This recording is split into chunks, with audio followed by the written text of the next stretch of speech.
Good morning, everybody. It was so good on Monday. Would it be day 3 of the conference? Yes. I was getting nervous here. At 9:22, there were 2 people in here. Starting to get a little nervous. It's nice that we have a small, intimate group, though, because as a presenter, it's always smart to know who your audience is. You're looking at me. I know one of you here. But that doesn't help me out. We can go around real quick. Tell me what county you're from, just so, and anything else you want to add as to what your job title. We're a small and intimate group. It's nice to know who else is here with us. You guys want to start? Sure. We are Hamilton College students. Hamilton College students? Awesome. Oneida County. Oneida County? And I'm from Westchester County. Westchester County? We stick with Oneida. I'm Albany County. Albany County? And what agency? I work for DCJS. DCJS. Thank you. I'm from Ulster County. I work for DCJS as a program specialist. I work for the new STRIVE, New strategy. which is the Intimate Partner Violence Reduction Strategy stuff. Great. Thanks. I work with the Attorney General's office downtown Manhattan. Okay, thanks. Welcome. Couldn't tell by your accent. You and I were together Yeah. since for an hour. Onondaga County, Deputy District Attorney. From where? Onondaga. Onondaga. And I work for town of Poughkeepsie, Dutchess County. We're about 2 minutes from our CAC. Awesome. I'm from Albany County. I work with Indigent Legal Services for the state. Thanks. Detective Sergeant for Watertown Police Department with Jefferson County, and I've been forensic interviewing for about 8 years now. I was just up there. Love it up there. Jefferson County, one of the senior assistant DAs. I left my world of drugs and guns to pursue sex crimes. Good move. No. Chautauqua County, I'm the Director of Probation for that agency. Great. DCJS, Forensic Services. I work at DCJS. I'm the manager of the Missing Persons Clearinghouse, and I live in Montgomery County. Niagara County, I'm the First Assistant DA. You know Shelby Hitzel from the CAC out there? I do the homicide, so we don't go to CAC a lot, but Good. we've had a lot of child witnesses to those cases. Also Niagara County District Attorney's Office. Awesome. Well, Sergeant Robert, somebody with Scotty Small, Police Department. great. Thanks. Who just walked in? Who snuck in? Todd Garvel, District Attorney of Oneida County. Oh, no. My name is Amanda Tutrone. I'm an Assistant District Attorney at Oneida County. Hi, Bill Berry, Chief Assistant of Oneida County. Great. Well, welcome, everybody. Hopefully it's an intimate group, a small enough group that we can have some conversations. This work involving child abuse is forever changing, right? Anytime there's new, and with a lot of the work that we do, there's new research that comes out, so we're constantly tweaking it. There's no such thing as a perfect forensic interview. Those of you that have been doing it for a while, we're learning as we go. Sometimes the children are teaching us as we're going. So hopefully we'll have some time at the end here to take a look at some interviews, do a case study if time permits. Some of this I apologize, again, because we have a mixed group of people here. So we're going to start with some basic stuff for CACs. So hopefully those of you that have been in the business for a while, bear with us. A little bit about my background is I'm John Kelly with the New York State Children's Alliance. And I always tell people we're a nonprofit organization. They hear New York State. I mean, it's great to get government discounts at the hotels and stuff. But we're not a state agency. We're a nonprofit organization that provides training, technical assistance to the 47 CACs across New York State, including the 5 boroughs. My background is in law enforcement. Worked 23 years with the city of Saratoga Springs, retired as an investigator / SRO.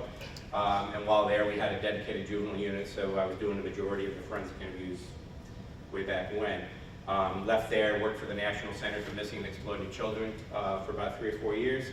Opened up the Capital Region office here, and then moved on. I still do contractual work with CACs around the Capital Region here for doing forensic interviews. And I also lead the statewide peer review. So we have about 150 forensic interviewers that log on once a month, and we do peer review with each other where we're reviewing interviews, forensic interviews of children, and trying to sharpen our skills as forensic interviewers moving along. So let's talk a little bit about what are child advocacy centers, because again, not everybody in the room is familiar with what a child advocacy center is. And it's obviously a very friendly place for children to go, non-threatening. Where we don't want to interview children is typically in the homes if we can avoid it, schools, and we'll talk about what some of the pitfalls are of interviewing children in places other than a CAC. OCFS has guidelines where they require, we know how many child abuse hotlines come in, right? That's a given number. We know how many calls are made to the hotline. And we also know how many interviews are being done at CACs. And OCFS requires that 75% of those hotline calls for abuse, not neglect and the other stuff, but actual abuse, 75% of them should be coming through the CAC. So if they're not, what's the question? Where are they being interviewed, right? Where are they going then? If they're not being brought to the CAC, then we need to dig deeper. And unfortunately, we're starting to see that number in many CACs starting to go up. The number of kids that are not coming to the CAC, that number is starting to climb. So we're down there doing some training called minimal facts, and we'll get into that in a little bit. But it helps coordinate cases where, and think about it, this is really kind of a new movement since 1985. That's not that long ago. I know some of you guys were probably not born. But still in our world, that's still pretty recent when we're talking about programming. It all got started with Bud Kramer down in Huntsville, and that's where, has anybody ever been to the Huntsville conference, Child Abuse Conference? That probably next to Dallas. Anybody been to the Dallas Crimes Against Children? Yeah, that's huge. Real heavy law enforcement, but still they bring in some amazing speakers. But Bud Kramer at the time was district attorney, and he really started seeing this breakdown in communication that these agencies were almost having parallel investigations. Like CPS was in their lane, the cops were in their lane, and everybody was gathering information, yet they weren't necessarily coordinating it. So it stands to reason that these children were many times being asked multiple times what had happened to retell the story. And from a prosecutor's standpoint, what's the danger in re-interviewing folks multiple times, right? Things change. And as it changes, it sometimes presents challenges for us. Then how do we explain that? We know there's reasons behind it, but when you're in a courtroom trying to explain it to lay people, it sometimes gets washed out where, you know, the child's story is changing, so therefore diminishes the credibility of our youngest victims. And let's face it, in society, there's standards, right? Who do we protect in society? Who are like the four, I'm not going to give the fourth one away because, who does society say we need to protect the most? Elderly. Children. Vulnerable. Disabled. Right? Yeah, that was the fourth one I wasn't going to say. People go nuts if somebody does something to an animal, right? I mean, they go nuts. And us in the child abuse world was like, you got to be kidding me. I mean, yes, I love dogs and cats too, but not more than children. But something happens to a dog or a cat, and the money raised, and the press it gets, the media it gets, it's just sometimes, we in the child abuse world just shake our heads and are like, if it was a puppy, we'd be talking about different things. So it's constant education on our part as teams on how we do this. So Bud said, you know, we've got to do something different. We've got to do it better. And that's where the idea came up, was to have a center where everybody can come together and coordinate their services so that that child comes into the center, talks to a specialist, everybody else is listening, and then they get what they need. That's not saying that we don't do follow-up interviews sometimes. We do. We have to do pick-up ones where we left off. As an interviewer, I'll say to a child, if I'm interviewing a second time, hey, we're not here to talk about what we talked about the last time. We're going to, something else we want to talk about. Like we learned more information, so we want to get more information. I don't want to rehash that because I run the risk of that child, you know, not necessarily being exact with details as they were the first time. Again, he started the first Child Advocacy Center in Huntsville, Alabama. It's now home to the National Children's Advocacy Center, which again is a huge training facility which trains CACs and partners all over the country on how we get better at our trainings. Law enforcement, CPS workers, anybody that's interested or that's working in this field is where they go. And I'll see, we'll skip through this right now. So today, there are more than 1,100 across the country and 41 countries. The great thing about this model is, and if you've been doing forensic interviews any length of time, we have what's called courtesy interviews. And we'll show you a couple at the end here.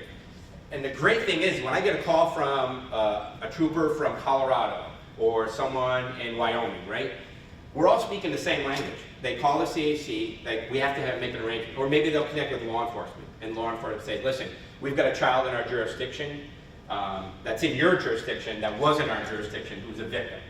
And we're not going to have that kid fly all the way back to Montana or wherever it is, right? We're going to call that agency and say, we need a courtesy interview. It's great that we all speak the same language. Yeah, we know what a forensic interview is. We'll interview that child, we'll package it up, we'll do the chain of custody, and we'll get it out to you. Well, now we're using clouds. I'm thinking chain of custody, we're sticking a CD in the mail, which is nuts to think about. We're putting a forensic interview on a disc and sending it in the U.S. mail, of all places, to get there securely. Doing a lot of cloud-based stuff now with Garify and companies like that. Like I said, New York State has 47 CACs that cover all 62 counties. We just brought Sullivan County on board, which was the last kind of holdout. They were trying to get their act together. And when I say act together, some of the rural companies struggle. The rural counties, they struggle having resources. So that's why you see up in Jefferson, we have 3 counties that are served by the CAC, 2 mobile units, satellite offices. Who is it, Michelle Foster? Is there, you guys know, is it Michelle Foster?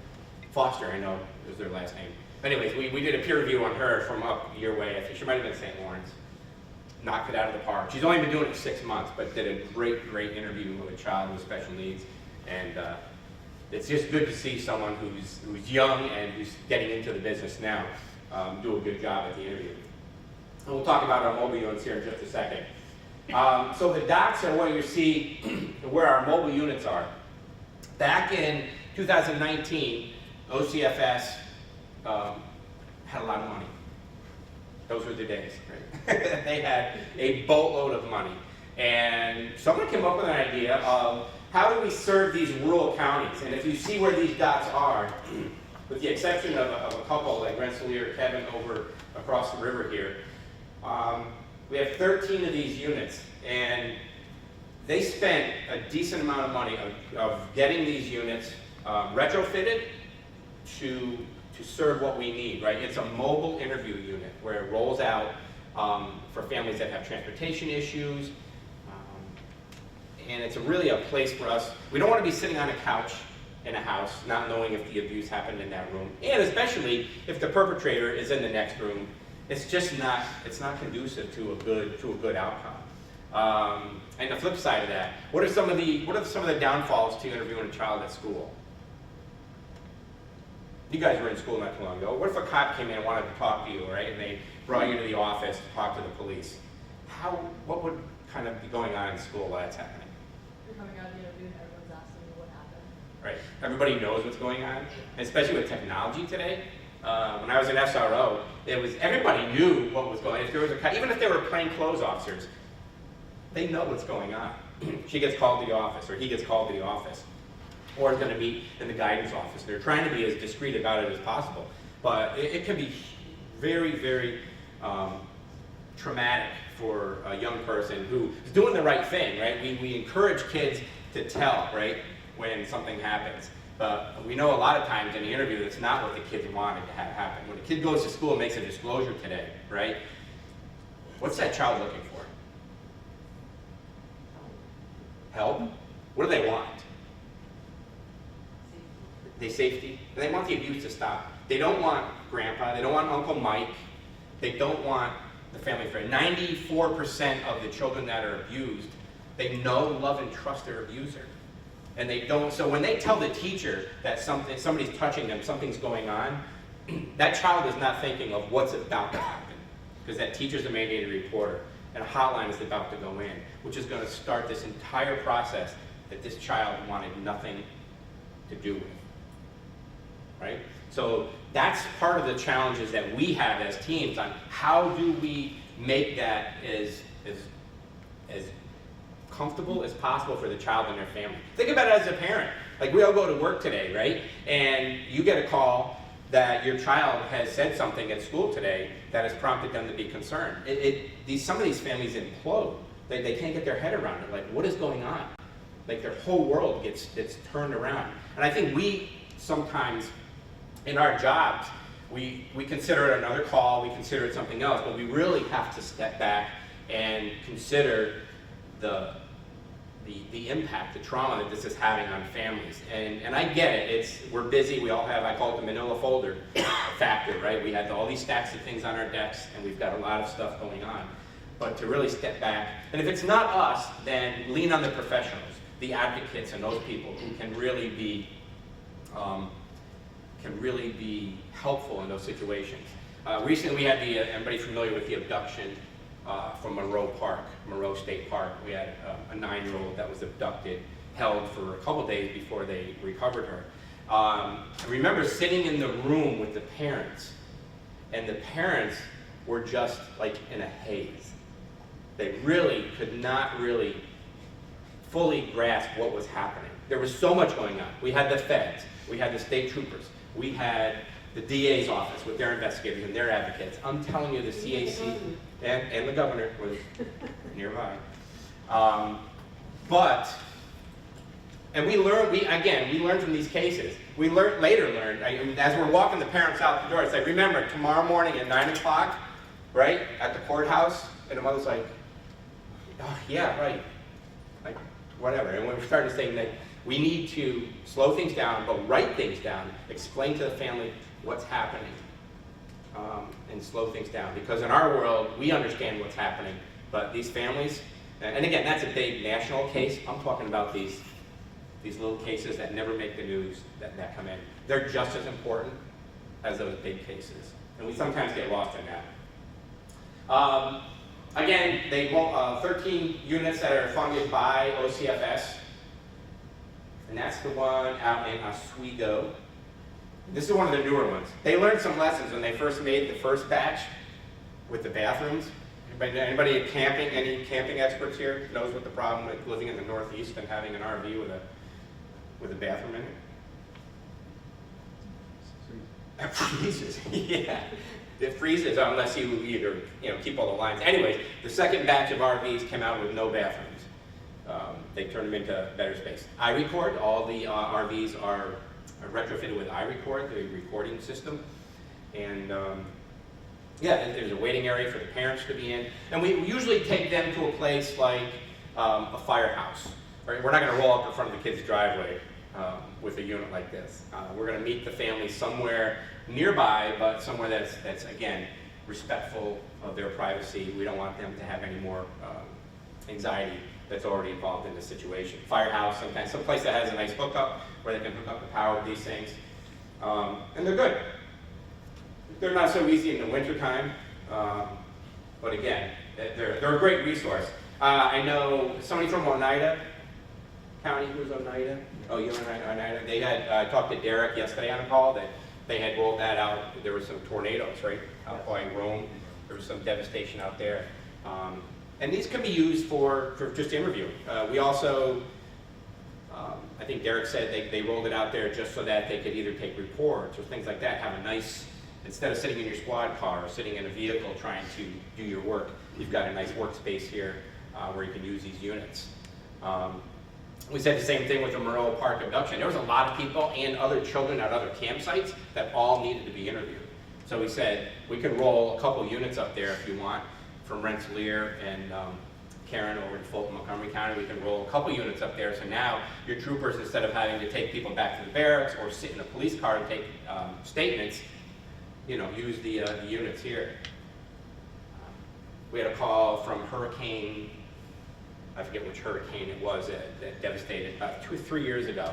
And Florida had reached out and asked if they could, because their CACs some of them were just wiped out. And they had heard that New York has mobile interview units.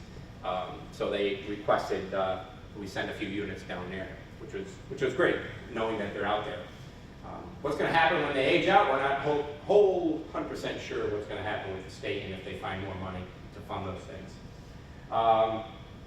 47, like I said, in New York State, over 14,000 children interviewed at CACs last year alone. Medical exams, 3873. And that's one thing that I think is important. Pediatric SANE exam. We've all heard of a SANE exam, right? When there's a sexual assault, right, and an adult needs a sexual assault exam, they go to the emergency room, right? And the ER has typically people on call, people that can do the exams. That's not the same with children. There's pediatric SANE nurses, and they are much harder to find. I think the last number that I heard was 300 and something for the country of pediatric SANE nurses. So I would encourage you that if you're involved in one of these cases and you have a child that needs a sexual assault exam, that you don't just tell the family, go to the hospital, is that you check with the CAC, you check with other people before we go sending them off somewhere. Because we hear stories where they sit and they sit and they sit and wait while the hospital tries to figure out who's going to come, and if they can't do that, then they transfer them to another facility, which we could have done in the first place. So we want to try to avoid having the family run around. Also explaining to the family what a pediatric SANE exam is. It's non-invasive. They're not using speculums. They're not doing things like that. A medical exam on a child is basically an external exam, but it can also knock some of our cases out of the park where they're doing testing for STIs and things like that. A 3-year-old should not have STIs. So we sometimes don't do enough medical exams. We should offer every family that comes through an exam. All right, so our nurse can do a body check on them, head to toe, just to make sure we're not missing something. And how do we know? Well, because we've learned from mistakes before where things have flown under the radar when we really should have. If stuff was right under our nose and we didn't push hard enough for the family to say, like, this is the right thing to do, have an exam on your child, and this way you get a clean bill of health. Like, everything looks good. Or we come across something when we find bruises, we find other things that could really seal our case. Because really, there's not a whole lot of prosecutors out there that are going to take a 3-year-old's testimony or 4-year-old's testimony and run with it to court. We don't see a whole lot of that going on, right? You need other things to pull that together to make it work. Co-victims, other witnesses, physical evidence, things like that, digital evidence. But on a child, on a 4-year-old's testimony alone, and again, feel free to jump in if anybody has any thoughts or comments, whether they disagree, I'm okay with that too, about how we handle these cases so that, again, we want the best for our case. We want to get the person responsible for violating his child's youth, right? That's our goal.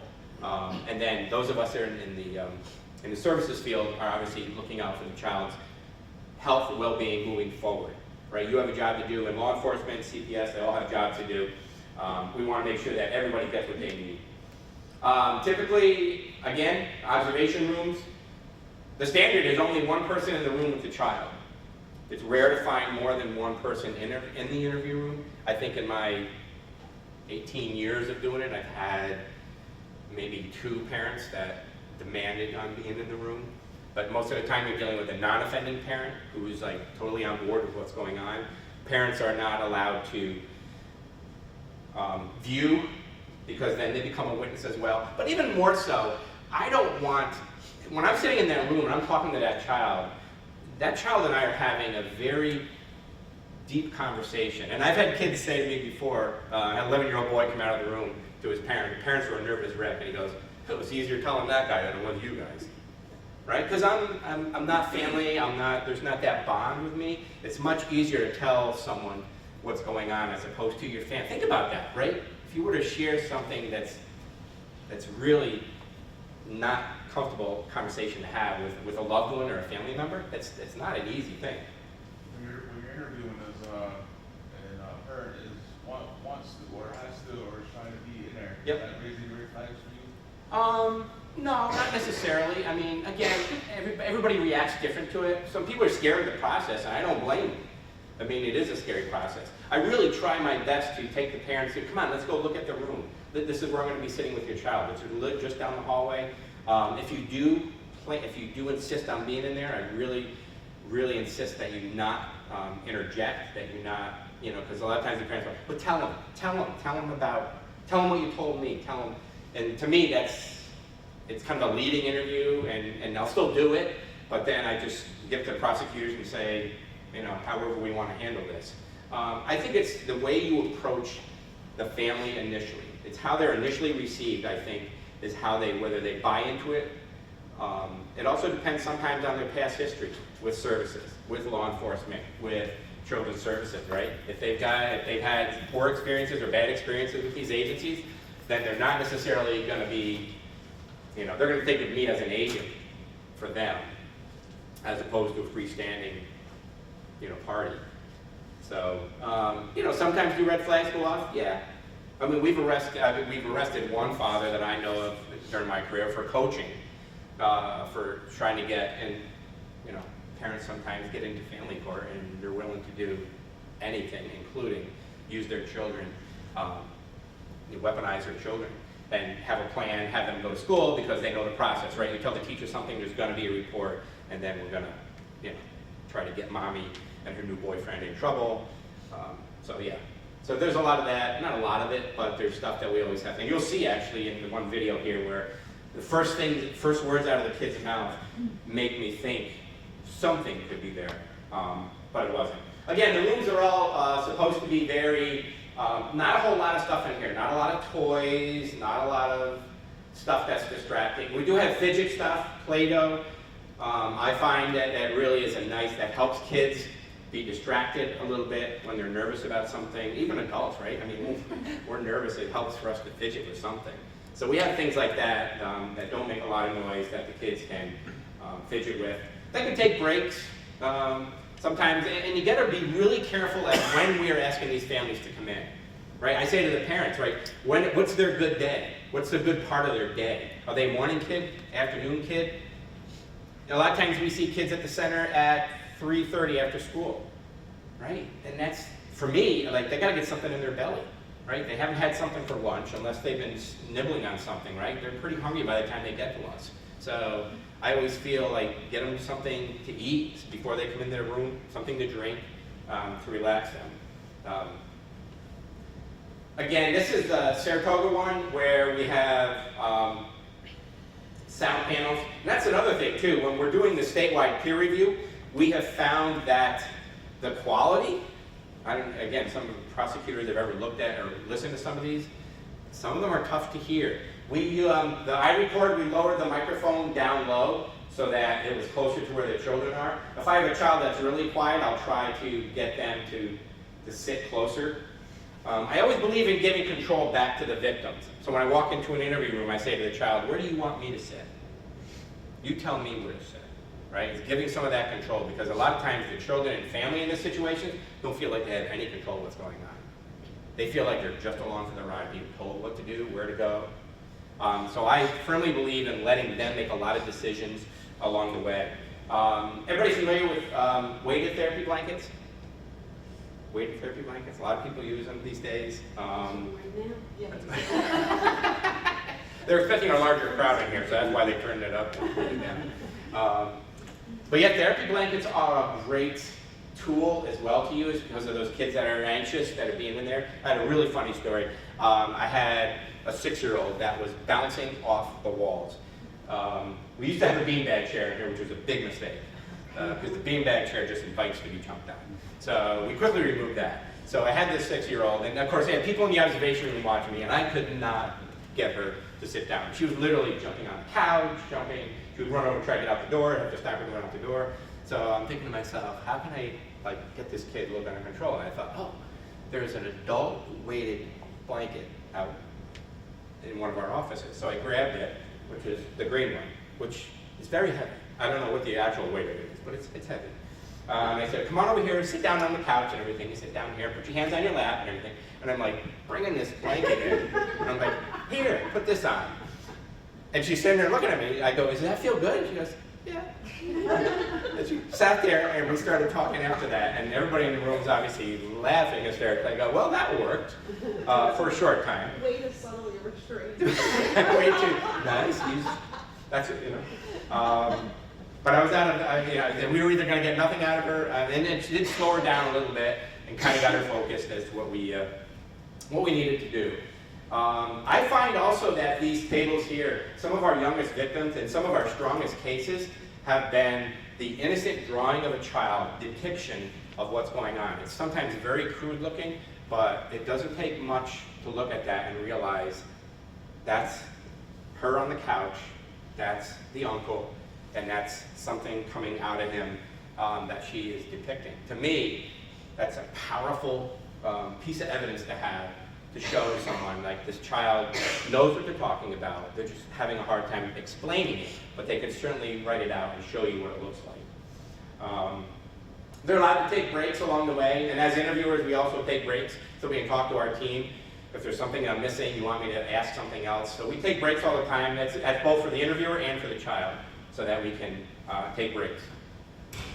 John, can I ask a question? I'm wondering if you have like a best practice recommendation of how many times the child is interviewed, like before they even get to the CAC? And I'm thinking just a few months ago, we had a case where a 15-year-old was missing, met somebody online, was from the local area, was located in New York City, and the person from PSS told me he was so concerned about this girl because first NYPD, who found her, interviewed her, then somebody else interviewed her, the feds were also involved, then they interviewed her.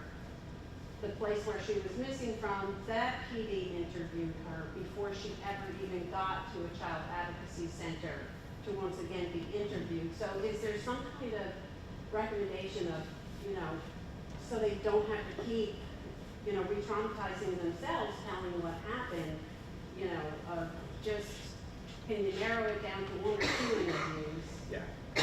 And then the DA's office also scared, right? So Well, that's a lot. it is a lot, and I think and we sometimes have those kids shut down eventually, especially the teenagers.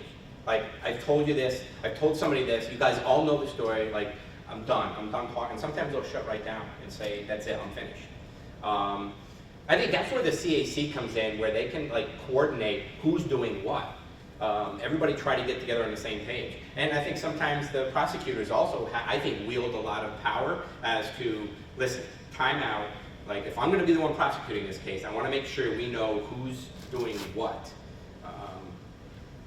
Like with the abduction case. I mean, there was a lot happening, and I don't think anybody really knew where the prosecution piece was headed until we really ironed it out as to whose case this was. So I think you need to have you have the slide up here with an air traffic control tower, and to me, in my mind, that's what the CAC is really kind of making sure that the planes all don't run into each other, make sure everybody's talking on the same frequency, that we're all not off doing our own thing. So was Charlotte, for example, only interviewed at the CAC, not like when they first found her? Did other law enforcement interview her first before? We give credit to the one trooper who's a pain in our ass, who, I'm recording too. Anyways, nice guy. Great guy. And he is a nice guy. But he was one of the ones that was first mentioned.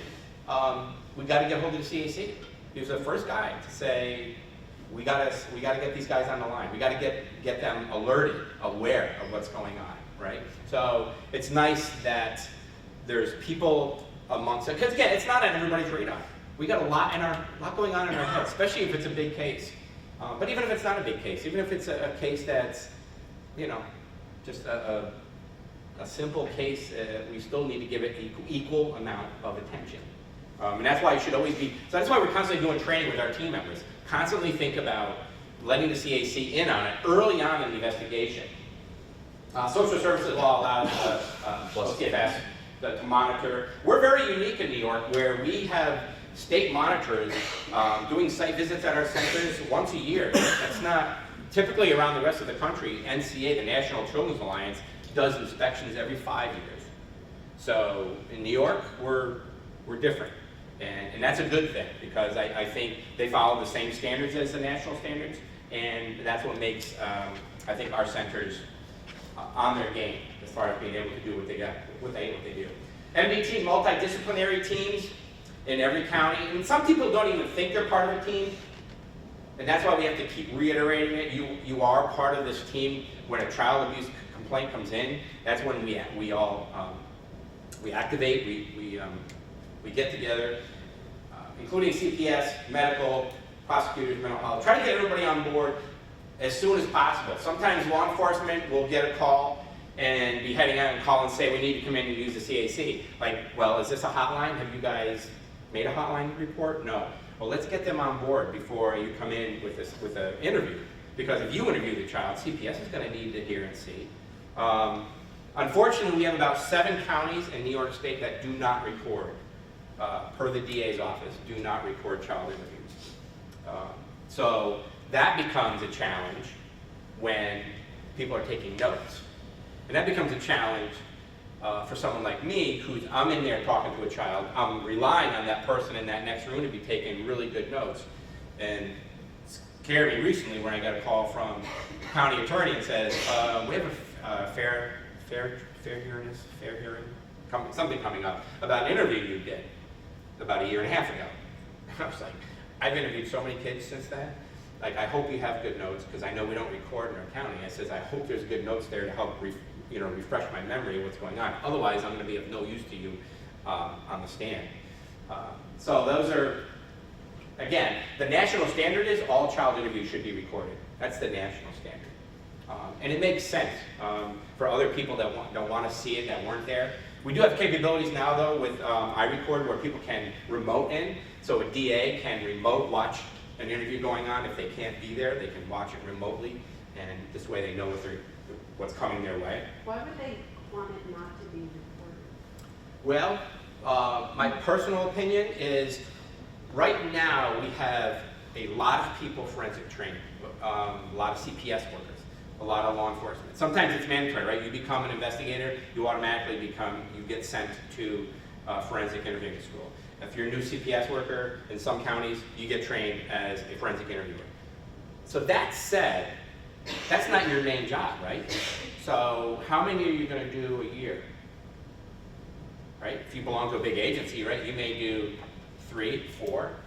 In a courtroom, if I ask you, does that make you an expert? Does that make you proficient at being a forensic interviewer? You did 4 last year. Does that make you an expert or proficient at it? What's my answer? Yeah? Maybe not. So I think sometimes DAs are reluctant to have interviews that are maybe not great interviews on there. And the other thing is discovery, having to turn everything over. I think there was recently, anybody from Monroe? Was anybody from Monroe? No. There was a recent case that we're following where the defense attorney used the forensic interview of the child to say, oh, look at her. She seems to be happy. The interviewer, she's smiling, and they actually had the sentence reduced. The court felt it was just, you shake your head. Like, how can, in this day and age, how can someone look at that? And I think we should also be bringing in experts to say, why is that child smiling? Why does that child look like they're not traumatized? Because again, the court's thinking, this child was horribly sexually abused. Why is she smiling? Well, because she's not being sexually abused now, right? This was something that has happened before, and she's trying very well to get on with her life, and she's having a conversation with an interviewer, probably like other people in her family. She smiles. It's crazy to think that a court could look at something like that. So anyway, I think it's instances like that that make people question the recording stuff, because if it gets out there, again, that's the only answer I have. Anybody have thoughts about that? I see you. Are you fuming or? Yes. What's that? Yes. Yeah. Trying to talk her down. Yeah, we were all the same way, and it doesn't help our case either when we're convincing these 7 DAs to you really should be recording, and then they hear a case like that and they go, that's why, right? Because we don't want to be into a court.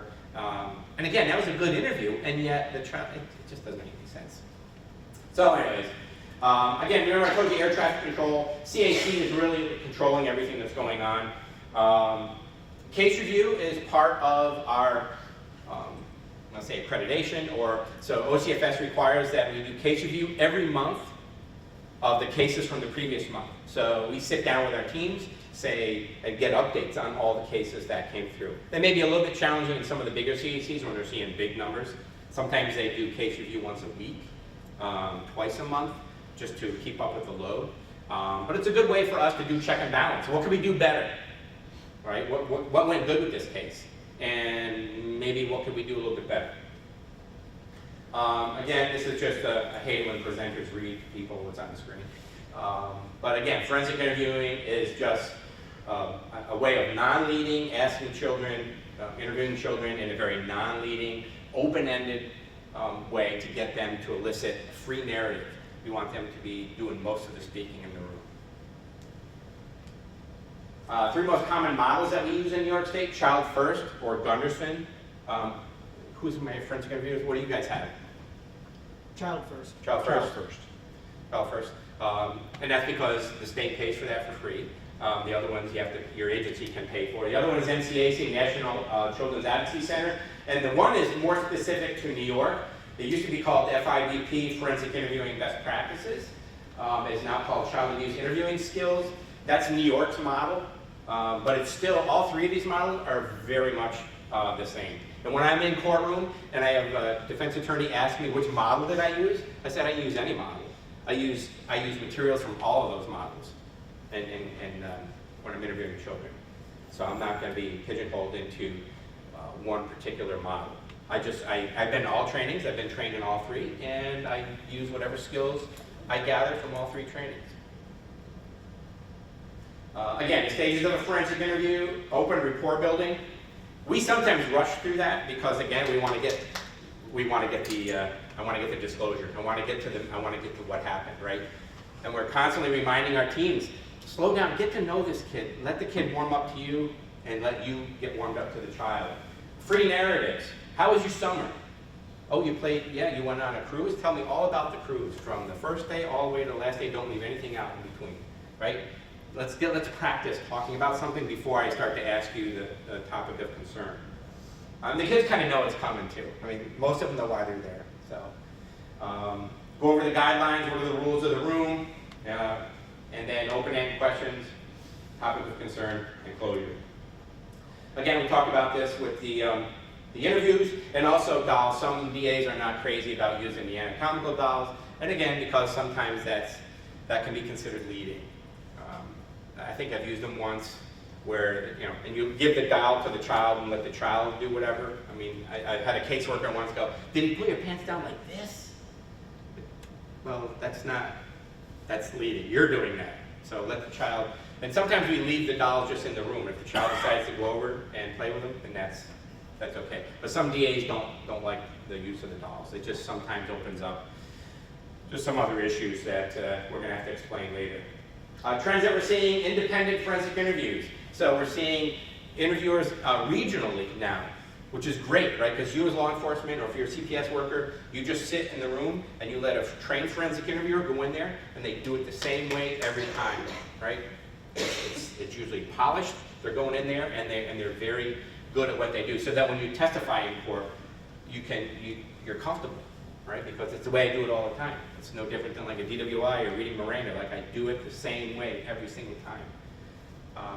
Again, if you're not doing a lot of them, it could be very nerve-wracking, especially for our CPS workers. They literally go into panic mode if they find out they have to testify in one of these cases. And off-site interviews, which we talked about. Peer review. We have about 150 registered forensic interviewers in New York State, at least through our center, through the New York State Children's Alliance. So we provide that. The National Children's Alliance requires you as a forensic interviewer to have a minimum of 2 peer reviews a year. A lot of the people are on the call every month because it just makes us sharper what we do, to watch other people interviewing kids. We pick up on things and we're like, oh, I like the way they did that. Use any words you want in this room, you say to a child. Minimal facts. So you talked about, Cindy, what we're pushing lately is we're doing a lot of training around the state now about minimal facts. Your first responders, your first officers that get to a house, right? Minimal facts. What happened? Where did it happen? Particularly, right, for law enforcement, we're going to need to know jurisdiction. Where did this happen? Just very minimal. Once you realize that you've got a sex abuse case on your hand, then we start pumping the brakes and say to the parents, well, there's a special place, there's a great facility that we interview children at. that have specialists there that can talk to your children. I'm not a specialist with children, so therefore we want to make sure that the right person is sitting down with your child, right? And if explained the right way to the child, it's no different than making an appointment to a doctor's office or, you know, going somewhere else. Sometimes we think, oh, we're going to ask them to do this, to go to you know, an appointment that's either far away, half hour away, whatever. It's no different than if they had an appointment with a doctor or something else, and try to approach it from that point.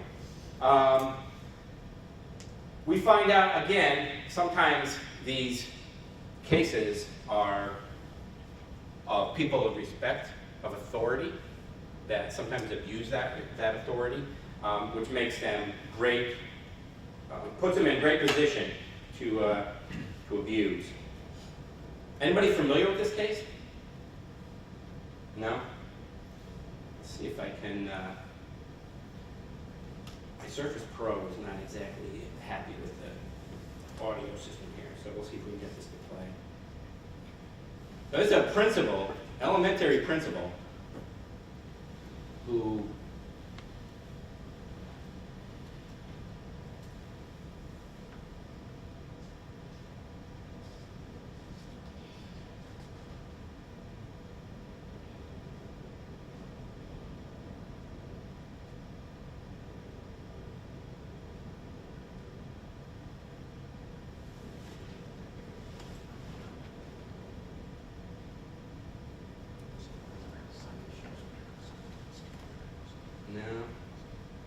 it was a good thought. An emotional day in court as Help if I parents of turn it up. victims gave impact statements about how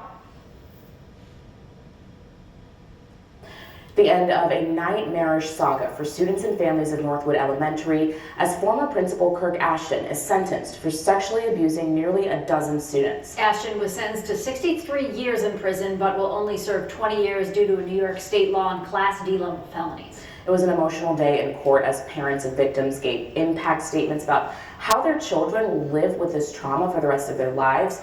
Prosecutors saying many of them were not able to even be there because of just how emotional it all is. Ashton did not speak. The Assistant District Attorney, Sarah Van Strydonk, says this has been a battle for not just the victims and their families, but the entire Hilton Central School District. As a parent in this community, it is an extremely emotional case because you have a trust when you put your kids on that bus, when they go to school for the first time, that what is happening in those walls is in their best interest. And we have to do that. That's how our society works. We have to send our kids to school. We have to trust that they're safe. And this case has rocked everyone.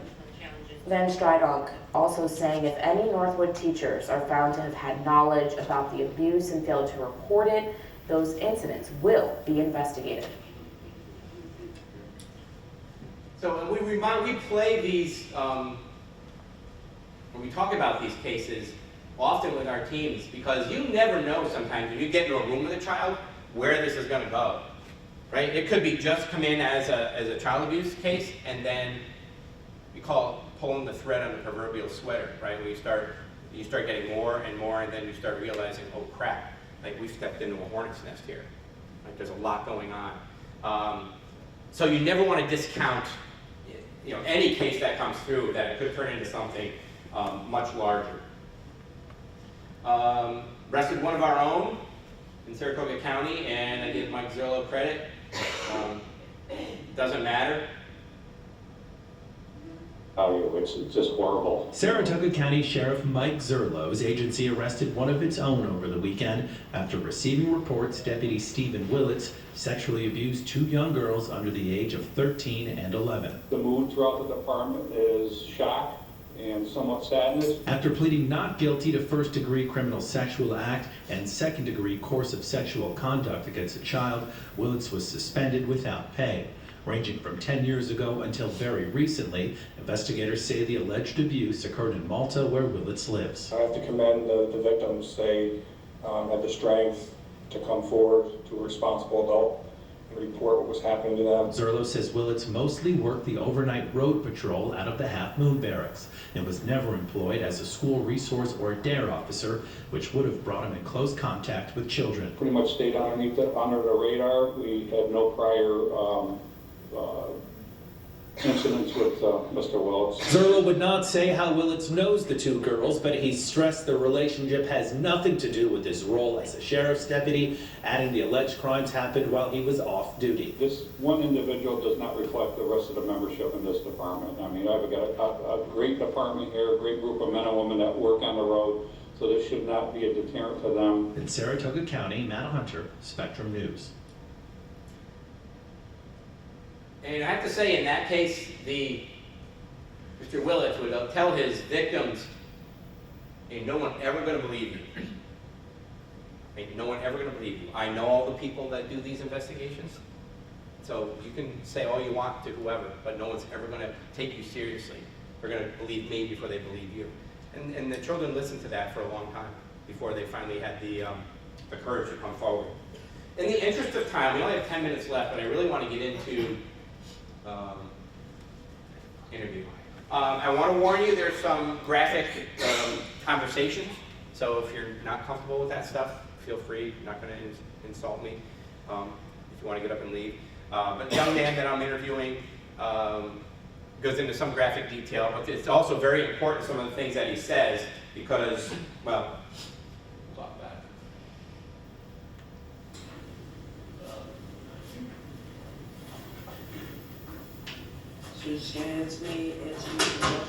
What's that? Yeah, I'll ask you some questions eventually, but we just gotta